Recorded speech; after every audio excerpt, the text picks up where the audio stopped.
Tu veux développer ton business, mais tu perds encore ton temps dans des tâches comme noter tes rendez-vous toi-même, organiser ton agenda, faire des rapports toi-même, relancer des clients, traiter tes mails toi-même. Tu n'as pas besoin d'un CRM, d'une nouvelle méthode ou d'un outil magique. Tu as surtout besoin d'une assistante de direction. Hello, c'est Zita Yomi. Bienvenue sur la chaîne Optimize Business. Nous accompagnons les dirigeants de PME à optimiser la structure de leur entreprise pour sortir de l'opérationnel et éviter la faillite. Sur cette chaîne, je partage des astuces, des conseils, des outils, des méthodologies. Donc, n'hésite pas à t'abonner, à liker, à laisser des commentaires et à partager à un ami, à un partenaire business qui en aurait besoin.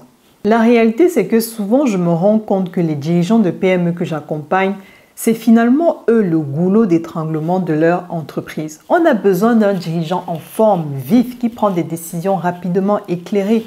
Mais si tu es saturé par des tâches que tu n'es pas censé faire, ça ne sera pas évident. Tu vas crouler sous le poids de l'activité, tu seras stressé et tu seras même souvent énervé, par exemple, de rater certains rendez-vous, d'oublier certaines réunions ou de penser à des choses que tu n'es pas censé faire.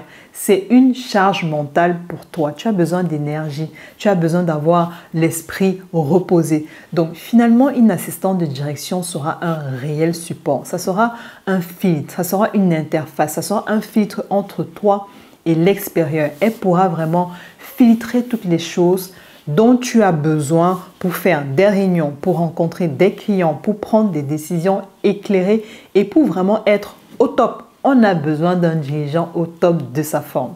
Une assistante, un assistant de direction est différent de la personne qu'on nomme pour le poste de directeur adjoint ou directeur opérationnel. L'assistante de direction va vraiment s'occuper du dirigeant, du manager. Elle va organiser son temps, elle va coordonner ses activités, elle va faire les tâches administratives. Donc, elle s'occupe vraiment de l'espace du dirigeant. Qu'est-ce qu'elle va faire par exemple? Elle va par exemple organiser l'agenda. Souvent quand j'arrive, je discute avec les dirigeants. Oui, je me rappelle pas que je devais faire telle tâche. Relancez-moi sur tel sujet. Oh, j'ai oublié telle réunion. Donc quand je discute avec les dirigeants, ils ont tellement des manquements sur certaines tâches que je me dis, bon, ok, c'est normal, mais finalement, c'est parce qu'il a besoin d'accompagnement, c'est parce qu'il a besoin d'aide. Donc, ce que nous faisons souvent, c'est que, voilà, dans un premier temps, on peut identifier une personne dans l'équipe qui peut désormais faire cela, ou finalement, on peut se dire, ok, il faut recruter une assistante de direction. Donc, ce que nous faisons déjà, il faut être au clair avec ce que vous voulez pour votre assistante de direction. Les points qu'on retrouve souvent, les points que je retrouve souvent quand j'accompagne les dirigeants, c'est vous avez besoin qu'on organise en fait votre agenda. Besoin d'organiser l'agenda, prioriser certaines tâches, prioriser certaines actions. Notez vos rendez-vous, notez vos réunions clairement, les points à aborder avec vos clients, les points à aborder avec vos collaborateurs. Notez aussi les décisions clés sur lesquelles on vous attend. Il y a vraiment plusieurs domaines, plusieurs secteurs dans votre entreprise. Il faut savoir où vous êtes attendu. Il faut savoir où vous êtes attendu et surtout quand. Parce que souvent, voilà, j'accompagne des dirigeants qui ont peut-être besoin d'un délai de réflexion pour prendre telle décision, pour accroître l'activité, pour recruter les employés. Ils ont souvent besoin de plus de clarté dans leur prise de décision. L'assistante de direction, c'est celle qui va passer des appels, faire des relances auprès de certains clients ou de certains prestataires, parce que voilà, si par exemple vous avez déjà contacté un premier client, une première phase de contact et qu'il faut entretenir le service après, c'est par exemple l'assistante de direction qui peut le faire.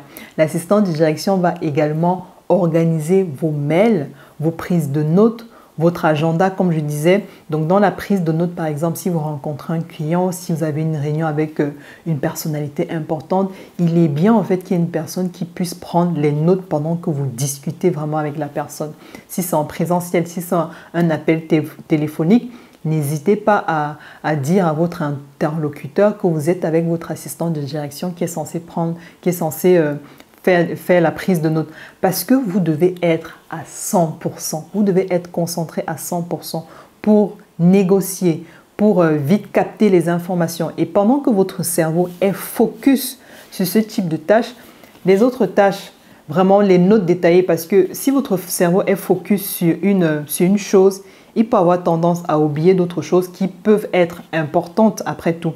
Donc le fait que vous ayez une assistante de direction qui prenne des notes pour vous, qui rédige des comptes rendus, c'est toujours un plus parce que c'est des choses que vous pourrez consulter après pour affûter vos décisions. Ce sont des choses que vous pouvez consulter après pour savoir par exemple quand vous avez pris des décisions parce que à chaque fois, voilà, vous êtes tellement, les dirigeants sont souvent tellement submergés.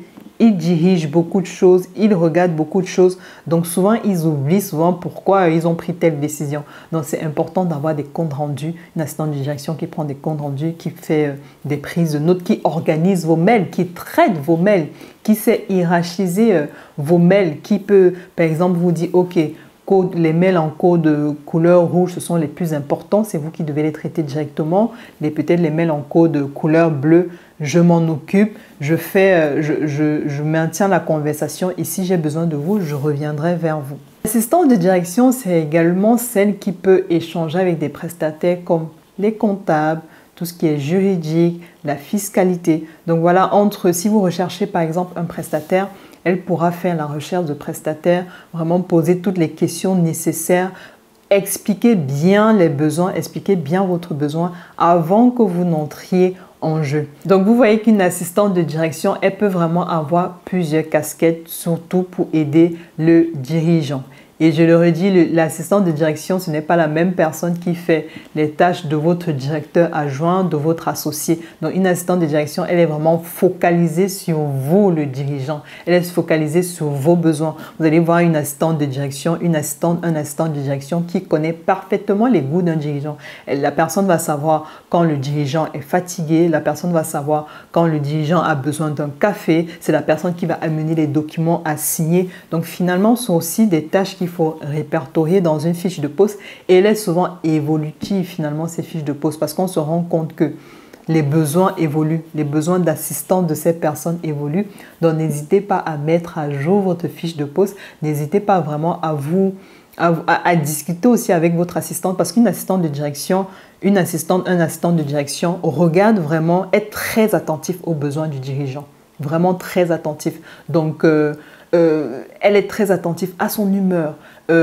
Quand il y a quelque chose qui se passe dans l'entreprise, la personne est très attentive pour pouvoir s'adapter rapidement et pouvoir aider le dirigeant au mieux. C'était Zitayomi, j'espère que cette vidéo vous a aidé et vous a apporté plus de clarté sur vos besoins. Donc si vous avez besoin de plus de renseignements, n'hésitez pas à me demander dans la barre de commentaires si vous voulez que j'aborde un autre sujet de ce type, donc vraiment les choses essentielles à avoir dans une entreprise, les employés, on va dire les collaborateurs essentiels à avoir dans une entreprise. Je serais vraiment ravie de faire une vidéo pour vous et si vous souhaitez qu'on vous accompagne, qu'on fasse un audit de votre entreprise, vous pouvez écrire à l'adresse qui s'affiche. D'ici là, à très bientôt.